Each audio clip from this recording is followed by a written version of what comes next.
Hello hi friends, అందరూ ఎలా ఉన్నారు? నేనైతే చాలా బాగున్నాను. ఈరోజు వీడియో వచ్చేసి నేనైతే చిట్టి కాజాలు అయితే గోధుమ పిండితో అయితే ట్రై చేస్తున్నాను మా పిల్లలకి స్నాక్స్ కింద.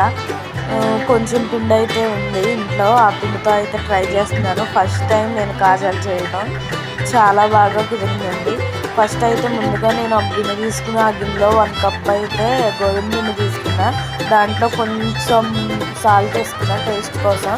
అలాగే అందులో నెయ్యి ఒక 2 స్పూన్లు, కొంచెం నూనె కూడా వేసుకుని చపాతీ పిండిలాగా సేమ్ చపాతీ పిండిలాగా కొంచెం కొంచెం వాటర్ పోసుకుంటూ చక్కగా చపాతీ పిండిలాగా ఒక ముద్దలాగా చక్కగా స్మూత్గా కలిపేసుకుని చక్కగా స్మూత్గా అయితే కలుపుకోవాలండి. సేమ్ చపాతీ పిండిలాగే కలుపుకుని అయితే నేను ఒక 2 మినిట్స్ అయితే అలా 2 మినిట్స్ కాదండి, ఒక 5 మినిట్స్ అయితే అలా ఉంచేసుకున్నాను.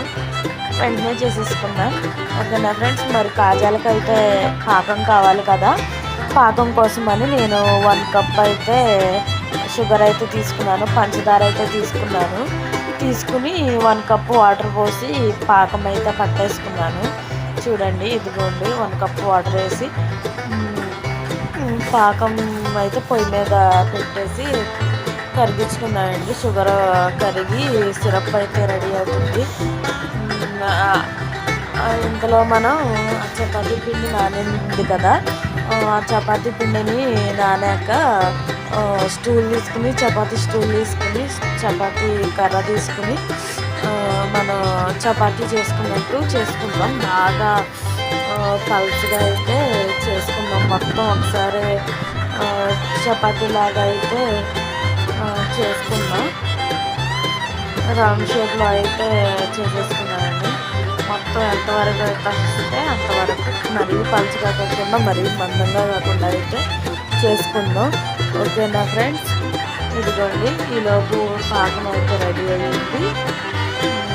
ఇదిగోండి కొంచెం మనకి చేతికి మరీ ఇదిగోండి కొంచెం ఉంచితే సరిపోతుంది. మరీ తీగగా కాకుండా లైట్గా వస్తే సరిపోతుంది. ఓకేనా ఫ్రెండ్స్, ఇదిగోండి దీన్ని కూడా మనం రోల్ లాగా చుట్టేసుకోవాలి. రౌండ్గా చుట్టేసుకుని అడ్జస్ట్ చేసుకుని చిన్న కాజాల్లాగా కట్ చేసుకోవాలి. చిన్న కాజాల్లాగా కట్ చేసేసుకుని వాటిని మన వేలుతో